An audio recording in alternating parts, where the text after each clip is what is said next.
banyak menjadi pro kontra di tengah masyarakat. Mungkin pro di depan di antara para pemerintah karena masa jabatan makin panjang, masa kerja makin panjang. Tetapi ini menjadi kontra bagi masyarakat desa karena mungkin melihatnya tidak ada urgensi untuk memperpanjang masa jabatan 9 tahun. Oke, Sebenarnya apa Pak alasan dibaliknya perpanjangan masa jabatan kepala desa menjadi 9 tahun dan seberapa penting ini untuk dilakukan? oke. Pertama, apa yang terjadi hari ini, yang kemudian sudah dirumuskan di Badan Legislasi, Mhm. itu adalah bentuk akomodasi aspirasi Ya. yang berkembang beberapa waktu yang lalu, yang semuanya tahu ada tuntutan agar masa jabatan kepala desa tidak 6 kali 3, Hmm. tapi tetap jumlahnya 19. Hmm. Bagaimana solusinya? Ya 9 kali 2, Dua. 18 maksudnya, jumlahnya tetap 18. Nah solusi bagaimana? Ya 9 kali 2. Nah narasi yang dibangun oleh para kepala desa yang mengusulkan itu juga masuk sekali, antara lain ya, konflik dalam tanda kutip ya, ketegangan pilkades itu ketegangan yang paling Tinggi. tinggi dan Mhm. posisinya di depan. Hmm. Jadi kalau bicara pemilihan langsung itu, pemilihan langsung kepala desa itu memiliki tingkat ketegangan yang tertinggi. Kemudian pemilihan kepala daerah dibagi 2, pemilihan bupati, pemilihan gubernur, pemilihan presiden. Ini Hmm. yang paling cair itu pemilihan presiden. Ya. Nah, itulah yang kemudian menjadi narasi para kepala desa agar ke masa tenang untuk membangun itu menjadi lebih panjang. Ya. Kalau 6 tahun itu narasinya mereka hanya bekerja kurang lebih 3 tahun.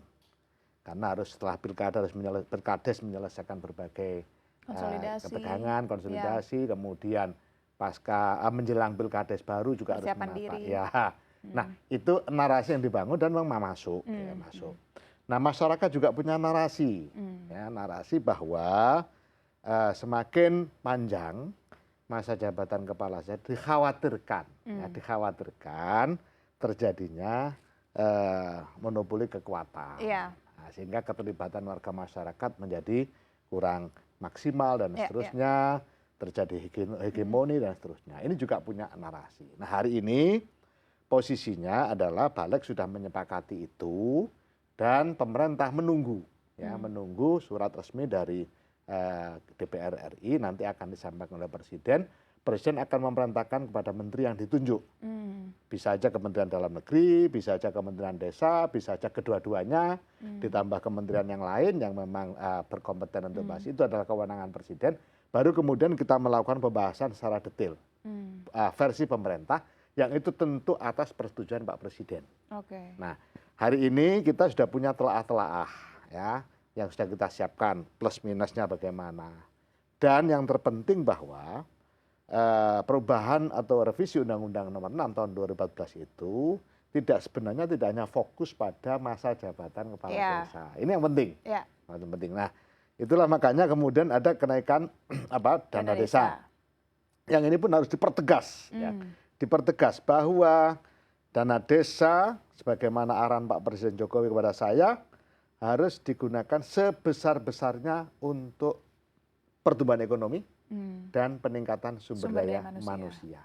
Nah ini harus disosialisasi betul kepada warga masyarakat supaya ketika nanti dana desa semakin hari semakin naik, pertama keterlibatan masyarakat di dalam perencanaan pembangunan RKPDes, Rencana Kerja Pembangunan Desa, itu semakin aktif. Ya. Dan itu sudah kita payungi dengan bagaimana cara musyawarah desa yang lebih transparan. Ya. Kemudian yang kedua, penyusunan APBDes harus diberikan ruang yang lebih luas kepada desa dan warga masyarakat desa, supaya apa? Supaya betul-betul menjawab permasalahan. Dan itu sebenarnya pemerintah sudah melakukan, memberikan ruang yang seluas-luasnya. Hanya beberapa waktu yang lalu karena pandemi COVID, nah, maka pemerintah waktu itu sedikit memberikan mandatori supaya pemanfaatan dana desa yang merupakan transfer APBN, ini yang harus selalu diikuti ya, bahwa dana desa adalah transfer APBN. Oleh karena itu dana desa sebesar-besarnya untuk mewujudkan apa yang sudah menjadi target RPJMN yang menjadi visi misi Pak Presiden Jokowi. Nah itulah makanya ketika ada kondisi COVID kemarin, mandatorinya kita tambah. Misalnya BLT dana desa, yang semula tidak ada menjadi ada. Kemudian untuk penanganan COVID yang kita sebut dengan desa tanggap COVID atau desa peduli COVID. Itu juga ada anggaran-anggaran yang sifatnya mandatori karena memang situasi harus begitu. Nah sekarang pelan-pelan sudah mandatori, pelan-pelan dicabut karena apa? Karena sudah kembali Kondisi normal, sudah kembali normal, sehingga warga masyarakat menjadi semakin leluasa untuk memanfaatkan dana itu dalam ruang yang sudah menjadi kewenangan desa. Ada kata ruang kewenangan desa. Artinya APBDes dana desa tidak boleh digunakan untuk hal-hal yang di luar kewenangan desa. Dan itu udah luas banget. Itulah makanya dia usahakan sebesar mungkin perputaran duit yang di APBDes, baik itu yang bersumber dari dana desa maupun alokasi dana desa, itu mutra jadi desa.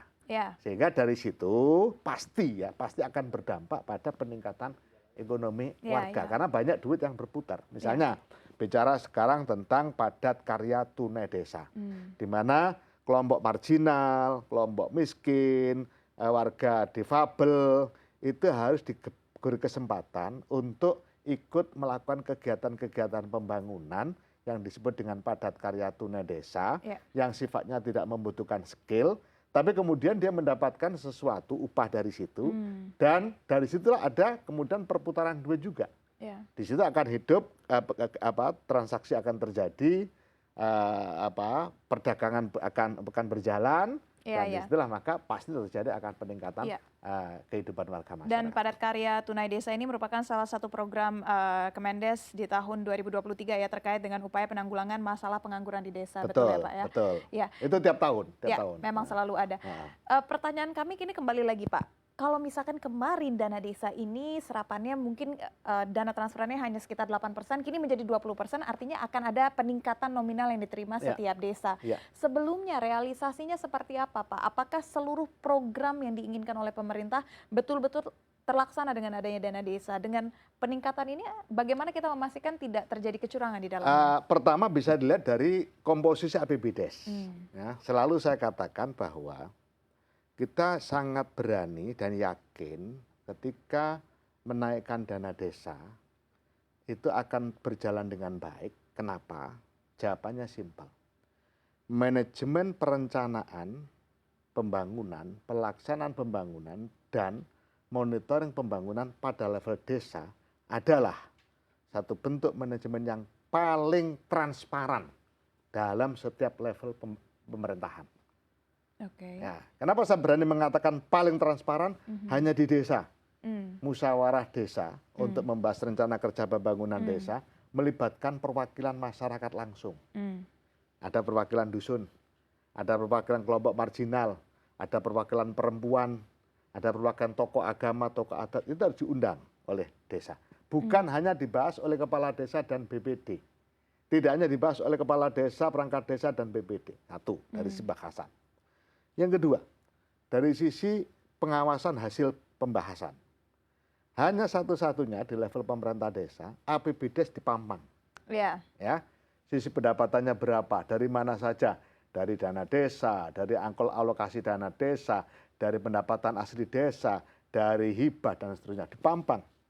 Sehingga tahu persis berapa sih kekuatan APBDes setiap tahun. Kemudian di situ ada pengeluaran, belanja. Untuk pemerintahan, pembangunan, stunting, pemberdayaan. Nah, dari sini akan kita lihat bahwa seluruh warga masyarakat itu bisa mengetahui, bisa ngawal, bahkan detail pembangunan saluran irigasi tersier di titik sana, dusun apa. Itu warga masyarakat bisa melihat, oh iya memang layak untuk dibangun. Oh enggak layak sebenarnya, masih bagus kok. Kemarin baru dibangun, kok sekarang dibangun lagi. Itu bisa. Nah, naik sedikit APBD kabupaten sudah nggak bisa, sudah nggak bisa dijangkau oleh warga masyarakat. Saya 2 periode jadi ketua DPRD kabupaten di Jombang, nggak pernah masyarakat bisa mengakses produk APBD saya.